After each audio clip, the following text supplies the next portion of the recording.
তো দেখা যাক সামনের দিকে আর কি হয়। আচ্ছা, দেখি আমরা সামনে কি হয়, আমরা দেখতে থাকবো।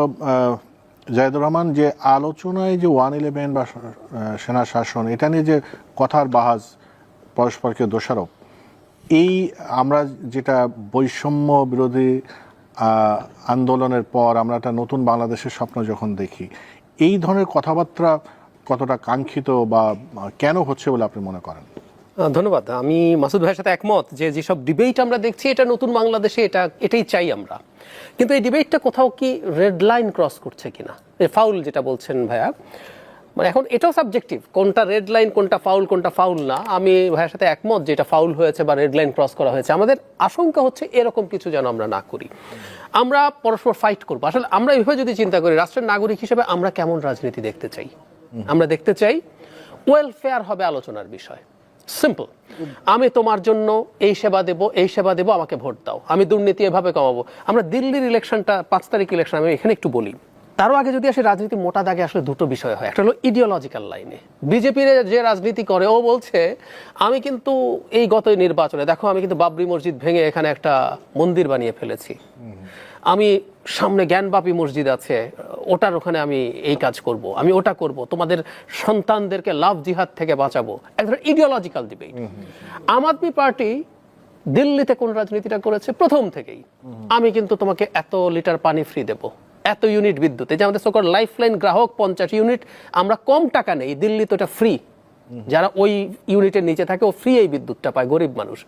এবার কি করছে, এবার সে মধ্যবিত্তকে একটা অংশ পর্যন্ত ফ্রি দেবে বলছে, এবং ইন্টারেস্টিংলি নারীদেরকে সে 2100 রুপি প্রতি মাসে দেবে। মজাটা দেখেন, বিজেপি কিন্তু রেসপন্ড করতে হচ্ছে, বিজেপি বলছে আমরা 2500 রুপি দেবো। সো এটা একটা রাজনীতি, এই রাজনীতি যদি হয় তাহলে জনগণের উপকার হয়, ওয়েলফেয়ারের রাজনীতি। আরেকটা হচ্ছে এই আরেকটা যেটা, তুমি তো 1-11 আনতে চেয়েছো, তুমি তো সামরিক শাসন আনতে চাও, তুমি এটা করতে চাও, ইডিওলজিক্যাল লাইনে যখন, এটা হলো আশঙ্কার জায়গা, এটা আমরা দেখতে প্রস্তুত না। এখন এই যে করলো, এবং শুধু সেটা না, জনাব মির্জা ফখরুল ইসলাম আলমগীরের টোনে ভারতের সাথে তার টোন মিলে যাচ্ছে বলে জনাব নাহিদ ইসলাম কিন্তু বলেছেন, এটা খুবই সারপ্রাইজিং আমার কাছে মনে হয়েছে। তো এগুলো প্রত্যেকটা আমার কাছে ভারতের সাথে বলছে বা আওয়ামী লীগের সাথে, আওয়ামী লীগের কথা বলেছেন, আওয়ামী লীগের সাথে তার টোন মিলে যায় এরকম বক্তব্য করছেন। সো এই ট্যাগিং এর রাজনীতি, এই দোষারোপের রাজনীতি, আমরা পোস্ট হাসিনা আমরা এগুলো আসলে চাইনি। বিতর্ক হবে, এবং এটা নাহিদ ইসলাম না হলে ভালো হতো, কারণ উনি তো একটা সরকারে আছেন, উনি তো দল করবেন না। বাইরে যারা আছেন, বৈষম্য বিরোধী ছাত্র আন্দোলন বা নাগরিক কমিটি, তারা ডিবেট করুক যে বিএনপির এটা, বা বিএনপি তো 2বার সরকারে ছিল, তাদের প্রচুর ব্যর্থতা আছে, সেই ব্যর্থতার আলাপ তারা করুক, এগুলো সামনে আনুক, মানুষকে বলুক যে আমরা এই ব্যর্থতাই সমাধান করতে চাই, আমরা তোমার জন্য এটা করতে যাচ্ছি, আমরা তোমাকে এটা দিতে যাচ্ছি, আমি তোমাকে সেটা দিতে যাচ্ছি। কিন্তু না, আমরা ডিবেটটা এই জায়গায় এনে ঠেকালাম, এবং এটা বিভেদ তৈরি করতে পারে, কিছুটা সম্ভাবনা তৈরি হয়েছে।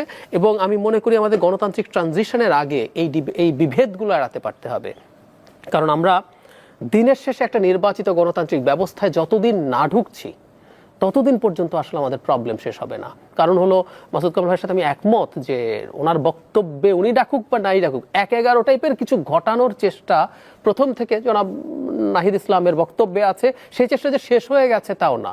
তো সেটা করার জন্য প্রিরিকুইজিট হচ্ছে মাঠের মধ্যে একটা কেওস তৈরি হওয়া। সো এই কেওস যদি তৈরি করা যায়, কেউ কেউ সেই সুযোগ নেওয়ার চেষ্টা করতে পারে। সো আমরা আমাদের বিতর্ককে বিভেদের পর্যায়ে যাতে নিয়ে না যাই, আমাদের সেই কেয়ার। মাসুদ কামাল, একটা জিনিস খেয়াল করেছেন কিনা, ডক্টর জাহিদুর রহমান যেটা বললেন যে সম্প্রতি বিএনপি নেতাদের যে বক্তব্য এবং বিএনপি যে এখনকার শীর্ষ নেতা, মানে ভারপ্রাপ্ত চেয়ারম্যানের যে